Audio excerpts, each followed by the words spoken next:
In American culture, one of the most often asked questions is this: what do you do? Now, I used to hate to answer that question for a lot of reasons, none of which I'll get into now. However, now I love to answer that question. In fact, I actually try to get people to ask me. So what changed? Well, simply this. You see, most people, or at least most of the people that I've met, when they're asked that question, they tend to answer it with their current job description. You see, I used to do the same thing, hence the reason for dreading the question. I really hated getting that question on airplanes. Now when people ask me this question, I simply smile because I can now answer it with a lifestyle description rather than with a job title. So go ahead, ask me what I do. No, really, ask me what I do. Because what I do is I throw darts and make money. What? Am I some kind of dart throwing champion? Of course not. I literally throw darts and make money. And you should see the look on people's faces when I say that. It's the same look that I get every time. You see, throwing darts and making money is not a job, therefore the brain just can't seem to handle it. So the next question that comes out of their mouth is this: okay, Jimmy, I'm confused. How do you throw darts and make money exactly? Well, this is when I tell people that I teach a trading system called the DartThrow Trader Insider Program. The what? The DartThrow Trader Insider Program. Oh, this I've got to hear. Now, in order for you to truly understand what others have already called the most innovative and on-purpose trading program ever attempted by mortal man, you need to understand this particular training program's history.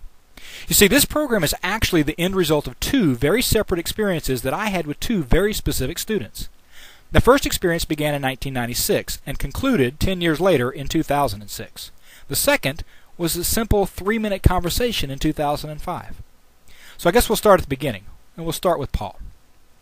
You see, I met Paul in Chicago, 1996, at an event that I was teaching. Paul spent most of his time during this particular 3-day class in the last row, and he was taking furious notes. Now, at each break, Paul would make his way up to the front of the room to ask me a question, or search for clarification, or just listen in to whatever conversation that I was already having with other students. You see, Paul was like many students that I've met over the years. He was looking for a way out. Looking for a way out of the life that he found himself in. You see, he believed, just like you, that the financial markets provide this path. But at the end of the training event, I made an offer to a class of about 100 students to go and take the next step and join me for the next level of trading. Now, the tuition for this next level was about $3,495, and many of the students obviously accepted my offer and enrolled in the class. Now, after the class had ended, and the registrations were completed and the materials were handed out, and my microphone was turned off, Paul began to walk slowly to the front of the room. His head was hanging low. You see, I watched him walk towards me, and I couldn't help but smile because I knew what he wanted. See, I've met someone like Paul in every class that I've ever taught. You see, Paul was looking for a way out. He knew it, and I knew it. The problem was that at this particular moment in his life, the tuition was just a little bit out of reach. So he approached me to ask the question that I've been asked so many times before. Jimmy, is there any way I can get this education for less? My response was always the same. I wish there was. However, my hands are tied. Since I don't own the company that provides the education, I really have no authority to negotiate the price. And then I would recommend some good books to read, and I would let Paul know that maybe, just maybe, things would be different the next time I was in town. Now, since 1996, I have taught investment classes in Chicago no less than 30 times. I can't say for sure, but I'll bet that Paul attended at least half of those classes during that 10-year period. You know, he would just show up, take notes, ask questions, listen in, basically just immerse himself in the process of education. Now, in 2006, I taught yet another class in Chicago, and as expected, Paul was there. But this time, Paul finally did what he had strived to do for 10 years. He finally took the next step and enrolled in the educational program that I offered. I was so proud of him. I mean, he stuck with it. He worked hard. He took small pieces of knowledge from every source that he could. He put it together, started with a small account, and traded his way to a position where he could finally and comfortably afford the tuition. The problem is, it took him 10 years. Friends, I don't care how you do the math. 10 years is a long time to reach a worthy goal using the financial markets as your income vehicle. I think about Paul every time I do a trade. I think about Paul every time I teach a class. I mean, Paul is really my inspiration for what I'm sharing with you right now, and he doesn't even know it. You see, Paul probably taught me more about life and perseverance than even Wile E. Coyote. The truth of the matter is this. Paul is a phenomenon.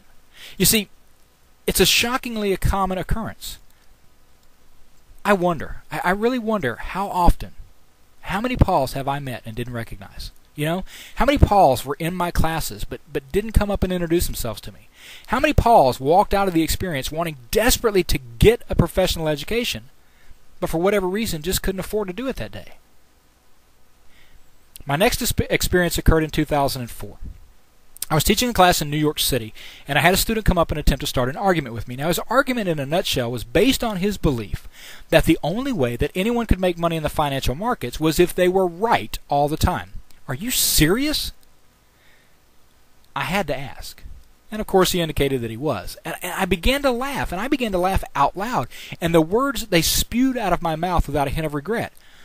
Although I can't recall the conversation verbatim, I remember saying something to the effect of, if you know what you're doing, you can simply put the stock quotes on the wall, throw a dart, randomly select a stock, and make money. It's that frickin' simple.